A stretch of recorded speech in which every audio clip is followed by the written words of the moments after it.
Good morning class. Vidita Chaudhary महाविद्यालय से मैं आज आपके सामने बीए फर्स्ट सेमेस्टर में हमारा जो टॉपिक है वो है स्मृति को उन्नत बनाने की विधियाँ। मतलब हम अगर कोई भी चीज याद करते हैं या कोई समझकर सीखते हैं तो उसको हम लंबे समय तक कैसे बना के रख सकते हैं, आज हम उसकी बात करेंगे। तो विधियों में सबसे पहला पॉइंट हमारा है सीखने की इच्छा का होना। सबसे मेन पॉइंट है, अगर आप कोई भी चीज सीखना चाहते हो तो अगर आपकी इच्छा नहीं है तो फिर आपको कोई नहीं सिखा सकता, ये बनी बात है।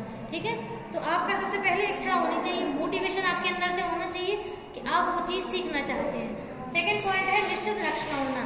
तो सीख क्यों रहे हैं, एक उद्देश्य भी होना चाहिए। कोई भी काम बिना कारण के नहीं होता है, तो ऐसे ही कोई भी कार्य हम बिना उद्देश्य के नहीं कर सकते। अगर उद्देश्य नहीं होगा तो हमारा कार्य दिशाहीन होगा। ठीक है, नेक्स्ट है समझ कर सीखना। तो आप कोई भी चीज अगर रट्टू तोता की तरह पढ़ोगे तो आपको लगता है कि आप उस चीज को सीख जाओगे, थोड़े समय के लिए आपको लर्न हो भी जाएगा, लेकिन आप उसको भूल जाओगे। जैसे आपने वो 3 इडियट मूवी देखी होगी, उसमें एक ही कॉन्सेप्ट को वो चीजें बोलता है, एक ही कॉन्सेप्ट उसका मेन चलता है कि चीजों को रटना नहीं है, सीखना है। जैसे वो लोग जितने भी लोग उसमें दिखाए गए हैं मोस्टली लोग रटने का काम करते हैं। तो रटने से क्या होगा, आप आज याद कर लेंगे, 2, 4, 6, 8 साल बाद भूल जाएंगे। तो अगर समझी है तो कॉन्सेप्ट आप कभी नहीं भूलेंगे। तो मेन चीज है, चाहे 2 शब्दों में या 1 लाइन में उस चीज का कॉन्सेप्ट समझिए। कॉन्सेप्ट अगर समझ में आ जाएगा तो भूलना इम्पॉसिबल है। ठीक है, तो समझकर सीखना ही सबसे बेस्ट है, रटने से बेहतर है। ठीक है, नेक्स्ट है विराम विधि से सीखना।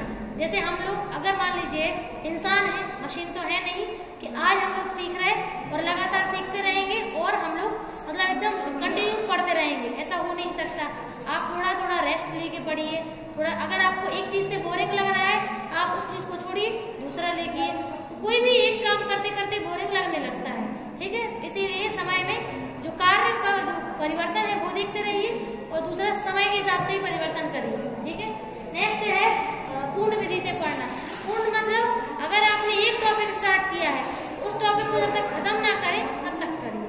जब टॉपिक, क्योंकि ऐसा होता है कि अगर उस टॉपिक को बीच में छोड़ दिया तो जो शुरू से पढ़ा है वो भूल जाते हैं पर, इसीलिए टॉपिक को शुरू से लेकर अंत तक उस टॉपिक को कंप्लीट करें। ठीक है, नेक्स्ट है बार बार दोहराना। सही बात है, अगर आप कोई भी चीज समझते हैं, समझने के बाद तो दोहरानी तो पड़ती ही है, थोड़ा तो बार बार रिवाइंड हो। जैसे अपन लोग हैं, नॉर्मल लोग हैं, अगर किसी भी चीज को याद करते हैं तो कम से कम 4 से 5 ट्रायल एक सामान्य व्यक्ति को लगते हैं किसी भी चीज को सीखने में। अगर हम लोगों ने 4 से 5 ट्रायल में सीख लिया तो फिर हम भूलते नहीं है। ठीक है, और अगर मान लो एक बार आज पढ़ रहे फिर 6-8 महीना तक नहीं देखी उस चीज को, फिर पढ़ेंगे तो ऐसे कभी याद नहीं होगा। उसमें भी समय की जो पाबंदी है वो होनी चाहिए।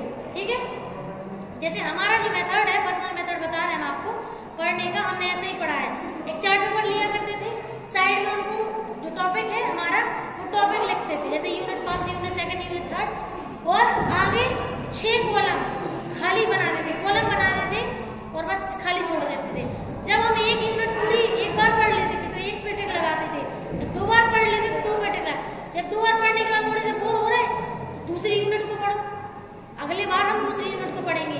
दूसरी यूनिट पे एक बार पढ़ लिया पूरी यूनिट समझ के, रटने पर नहीं समझ कर, तो एक बार टिक मार दिया।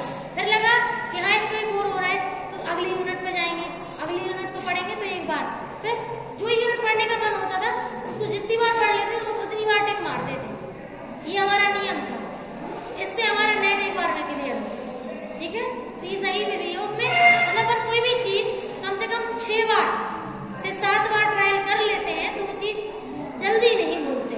मतलब ऐसा भी नहीं है कि अपन हमारा हो गए अब अपन जिंदगी भर नहीं भूल लेते, ऐसा भी नहीं है।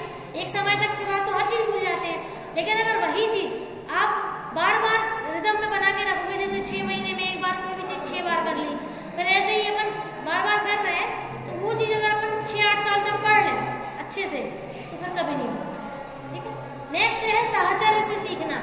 साहचर्य का मतलब होता है एक और दूसरी चीजों को जोड़ना, मतलब एक से और दूसरे के बीच में संबंध स्थापित करना ताकि वो आपको आसान लगे।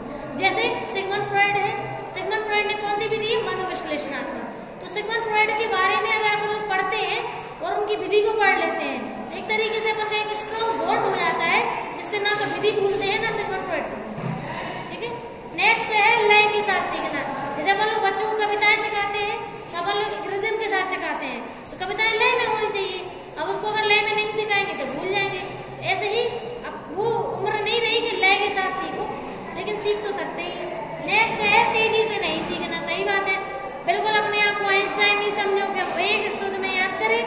और बस हम तो याद कर लें, ये गलत है। थोड़ा सा अपने ऊपर भरोसा रखना ठीक है, लेकिन ओवर कॉन्फिडेंट होना गलत होता है।